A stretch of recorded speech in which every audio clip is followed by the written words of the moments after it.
नमस्कार दोस्तों। क्या कह रही ज़िंदगी में, मैं ममता तिवारी आप सबसे मुखातिब हूँ। आज का विषय थोड़ा संजीदा है कि वेंटिलेटर पे लटकी जिंदगियाँ। बात विचारने की है और थोड़ी विचित्र भी, चिंतन की। हर महीने आजकल मुझे 3-4 ऐसे बुज़ुर्गों के गुज़रने की सूचना मिलती है। और वैसे लोग हैं जो साल भर से कभी घर पर तो कभी अस्पताल में, कभी डायलिसिस पर, कभी वेंटिलेटर पर जाते हैं। यहाँ तक कि हम भी इतने आदी होते जा रहे हैं कि कहते हैं कि अरे अभी वो हैं। भगवान जाने उनके परिवार को सांत्वना देने जाऊं कि वो गुजर गए, या बधाई कि आपको राहत मिल गई। हम सब चलते फिरते फ़ोन पर ऐसे बीमारों के लिए कहते हैं, अरे भाई बड़ा कष्ट पा रहे हैं, भगवान उन्हें इस कष्ट से मुक्ति दे। घर वालों की आंखों में आंसू आ जाते हैं, भगवान इन्हें उठा ले, अब नहीं देखा जाता।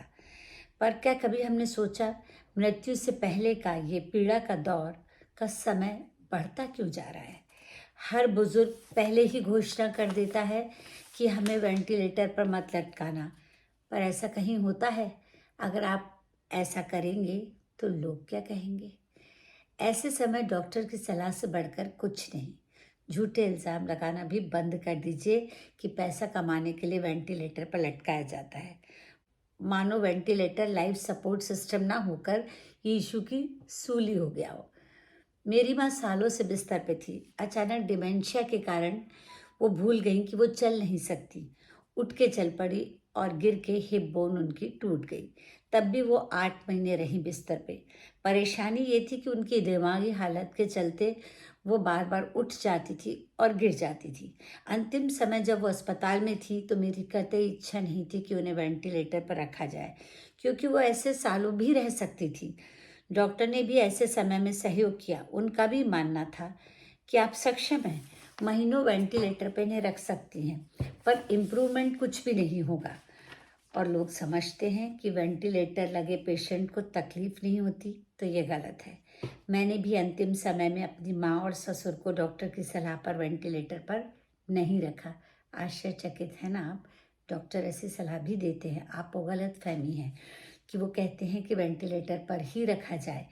जिन बुजुर्गों से अभी मिलती हूँ वे कहते हैं, हमारे समय में तो ऐसा नहीं होता था। बीमारी और उम्र आते ही हमारे पिताजी, दादी, माँ चटपट गुजर गए। आजकल जाने कौन सा इलाज करते हैं डॉक्टर। सालों पलंग पर पड़े रहना किसे अच्छा लगता है? भगवान हमें तो एक झटके में उठा ले, या रात को सोएं तो सुबह जागे ही ना। मर्सी किलिंग जैसे विषय पर चर्चा तो करना बेकार है। तो क्या वेंटिलेटर हटाना मर्सी किलिंग का दूसरा रूप है? इसके लिए मैंने अपने मित्र डॉक्टर अशोक गुप्ता, जो बंसल अस्पताल में हैं, उनसे बात की। मेरा पहला सवाल था कि आखिर वेंटिलेटर की आवश्यकता क्यों?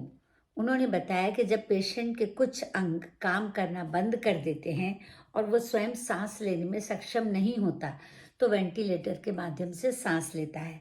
मेरा दूसरा सवाल था, क्या सभी क्रिटिकल मरीजों को वेंटिलेटर लगाना आवश्यक है? तो उन्होंने कहा, कुछ लोग ट्रीटेबल होते हैं, यानी जिनका इलाज किया जा सकता है, उसमें हम तुरंत वेंटिलेटर लगाते हैं। कुछ नॉन ट्रीटेबल होते हैं, उनसे हम परिवार की सलाह लेते हैं। कई बार मरीज के बचने की उम्मीद नहीं होती, पर परिवार वाले कोई कसर नहीं छोड़ना चाहते, तो हमें उनकी बात माननी होती है। क्या सभी केसेस में वेंटिलेटर हटाते ही मृत्यु हो जाती है? तब उन्होंने बताया कि ऐसा बिल्कुल नहीं है। जब इलाज करने लायक हालात हों, अंग अच्छे हों, तो थोड़े समय के लिए वेंटिलेटर लगा के हटाते हैं। वैसे भी बीच बीच में वेंटिलेटर हटाया जाता है। मेरा आखिरी और महत्वपूर्ण सवाल था, पुराने ज़माने में तो बुज़ुर्ग इतना लंबा वक्त बिस्तर पे नहीं गुजारते थे। आज तो घर वाले खुद मरीज के गुजरने का इंतज़ार करते हैं। उन्होंने स्पष्ट जवाब दिया, एडवांस टेक्नोलॉजी, आधुनिक दवाइयाँ, इलाज, ये सब इसकी वजह हैं। पहले शुगर पेशेंट 50 साल में ही ख़त्म हो जाते थे। आज दवाइयों और टेक्नोलॉजी से 90 साल तक भी खिंच जाते हैं।